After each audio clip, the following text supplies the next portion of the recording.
Israel के आतंक के खिलाफ ऑल आउट ऑपरेशन शुरू कर दिया गया है। पिछले 24 घंटे में इजरायली सेना ने गाजा पट्टी के साथ साथ लेबनान में हिजबुल्लाह के ठिकानों पर भी ताबड़तोड़ हमले कर दिए। इजराइल ने इन हमलों में हमास और हिजबुल्लाह को भारी नुकसान पहुंचाने का दावा भी किया। इजराइल के निशाने पर यमन का आतंकी संगठन हूती भी है। यानी इजराइल 3 मोर्चों पर एक साथ हमला बोल रहा है और आतंक के ताबूत पर आखिरी कील ठोकने की तैयारी कर रहा है। आखिर कैसे, देखिए।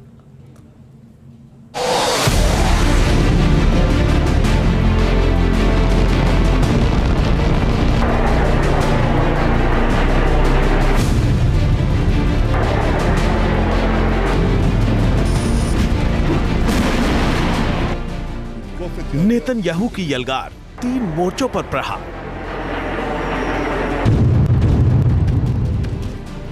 इजराइल का इंतकाम, हमास, हिजबुल्लाह और हूती का काम तमाम। बदले की आग में जल रही इजरायली सेना ने आतंक पर अंतिम चोट करने की तैयारी कर ली है। पिछले 24 घंटे में आईडीएफ ने 3 मोर्चों पर एक साथ हमला करके हमास, हिजबुल्लाह और हूती के ठिकानों को निशाना बनाया। इजरायली सेना का दावा है कि इन हमलों में तीनों आतंकी संगठनों को भारी नुकसान हुआ है।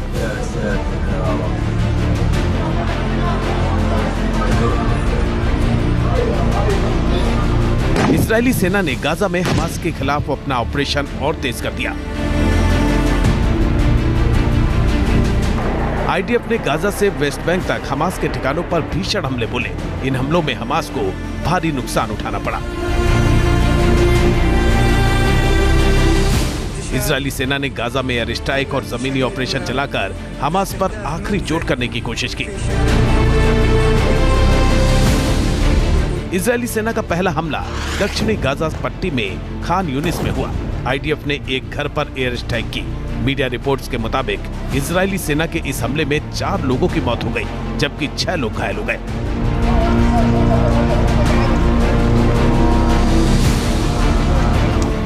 इसके अलावा आईडीएफ ने उत्तरी गाजा पट्टी में जबालिया कैंप में अल हौजा स्ट्रीट पर एक आवासीय अपार्टमेंट को भी निशाना बनाया। इस हमले में भी 4 लोगों के मारे जाने और कई लोगों के घायल होने की खबर है। इजरायली सेना ने गाजा के नुसीरत में भी एयर स्ट्राइक की। इस हमले का वीडियो भी सामने आया है। इस वीडियो में 2 मिसाइलों को आपस में टकराते हुए देखा जा सकता है। हमले के बाद लोगों को इधर उधर भागते हुए भी देखा गया।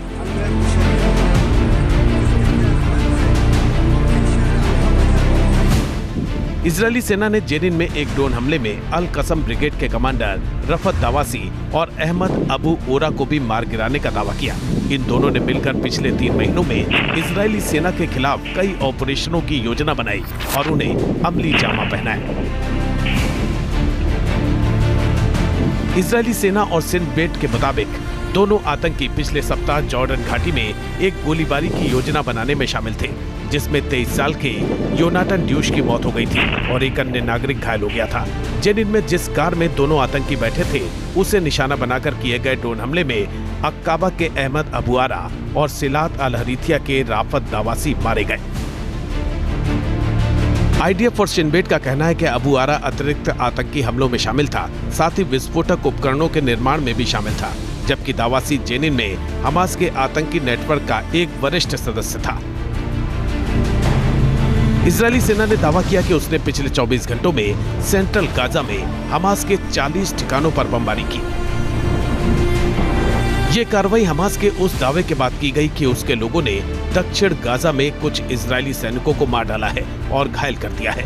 इजरायली सैन्य प्रवक्ता अविचाय एंड्रे ने कहा कि इजरायली विमानों ने पिछले कुछ घंटों में गाजा पट्टी में 40 आतंकवादी ठिकानों पर हमला किया, जिसमें सैन्य भवन, हथियार डिपो और अन्य शामिल हैं। इस बीच इजरायली सेना ने सेंट्रल गाजा में शरणार्थी शिविर में रह रहे लोगों को तुरंत हटने को कहा है। यहां से इजरायल की ओर रॉकेट दागे गए थे। इजरायल ने कहा है कि शरणार्थी शिविर खाली नहीं किए गए तो सेना बलपूर्वक लोगों को हटा देगी। उधर हमास की अल कसम ब्रिगेड ने दावा किया कि उसने गाजा शहर के दक्षिण में कुछ इजरायली सैनिकों को मार डाला और घायल कर दिया। हमास ने गाजा शहर के दक्षिण में ताल अल हवा में यूनिवर्सिटी कॉलेज के आसपास इजरायली सेना के 2 वाहनों को बम से उड़ा दिया। हमास के मुताबिक जमीनी संघर्ष में भी कुछ इजरायली सैनिक मारे गए और कुछ घायल हो गए। गाजा स्थित स्वास्थ्य अधिकारियों ने कहा, पिछले 48 घंटों के दौरान इजरायली सेना ने 69 लोगों को मार डाला और 136 अन्य को घायल कर दिया। अक्टूबर 2023 में फिलिस्तीनी इजरायल संघर्ष शुरू होने के बाद से कुल मौतों की संख्या 40,074 और घायलों की संख्या 92,537 हो गई है। इजरायली सेना ने लेबनान में हिजबुल्लाह के ठिकानों पर भी ताबड़तोड़ हमले बोले। आईडीएफ ने लेबनान के टायर शहर में हमला करके हिजबुल्लाह के एक कमांडर को ढेर कर दिया। इजरायली सेना ने दक्षिणी लेबनान के मरकाबा, रामये और कफर हाम में भी एयर स्ट्राइक की, जिसमें हिजबुल्लाह के सैन्य ठिकानों को निशाना बनाया गया। इसके अलावा हनीन और मारून एल रास में भी हमला बोलकर हिजबुल्लाह को तगड़ा नुकसान पहुंचाया। इजरायली सेना ने पहला हमला लेबनान के टायर शहर में किया और हिजबुल्लाह की अल हज रदवान फोर्स के शीर्ष कमांडर को मार गिराया। आईडीएफ ने हमले का वीडियो भी जारी किया और दावा किया कि इसमें हुसैन इब्राहिम कसाब को ढेर कर दिया गया। हिजबुल्लाह ने भी अपने कमांडर कसाब की मौत की पुष्टि की है। मीडिया रिपोर्ट्स के मुताबिक हुसैन इब्राहिम कसाब लेबनान के टायर शहर से मोटरसाइकिल से जा रहा था, तभी इजरायल ने ड्रोन अटैक में उसे मार गिराया। इजरायली सेना का कहना है कि 7 अक्टूबर से अब तक हिजबुल्लाह के 412 आतंकी मारे जा चुके हैं। इनमें इब्राहिम कसाब भी शामिल है।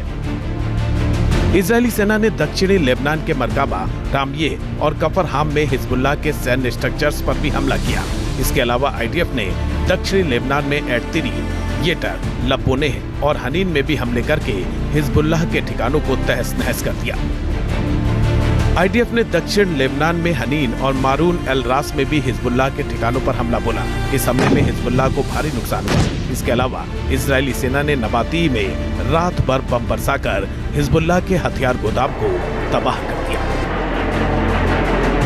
आईडीएफ ने दक्षिणी लेबनान में रामायज, लब्बोनेह, कफर चौबा और आयता राकशब में भी हिजबुल्लाह के ठिकानों पर जोरदार हमले बोले। आईडीएफ ने दावा किया कि इन हमलों में हिजबुल्लाह को भारी नुकसान हुआ। हिजबुल्लाह ने इजरायली हवाई हमले के जवाब में शनिवार को उत्तरी इजरायल में 15 रॉकेट दागे थे। हिजबुल्लाह का दावा है कि इन हमलों में इजरायल को भारी नुकसान हुआ। हालांकि आईडीएफ का कहना है कि हिजबुल्लाह के कुछ रॉकेट खुले इलाकों में गिरे, जबकि अन्य ने कई जगहों पर आग लगा दी। इजरायली सेना के रुख से साफ है कि उसने आतंक के खिलाफ आखिरी इजराइल के आतंक के खिलाफ ऑल आउट ऑपरेशन शुरू कर दिया गया है। पिछले 24 घंटे में इजरायली सेना ने गाजा पट्टी के साथ साथ लेबनान में हिजबुल्लाह के ठिकानों पर भी ताबड़तोड़ हमले कर दिए। इजराइल ने इन हमलों में हमास और हिजबुल्लाह को भारी नुकसान पहुंचाने का दावा भी किया। इजराइल के निशाने पर यमन का आतंकी संगठन हूती भी है। यानी इजराइल 3 मोर्चों पर एक साथ हमला बोल रहा है और आतंक के ताबूत पर आखिरी कील ठोकने की तैयारी कर रहा है। आखिर कैसे, देखिए।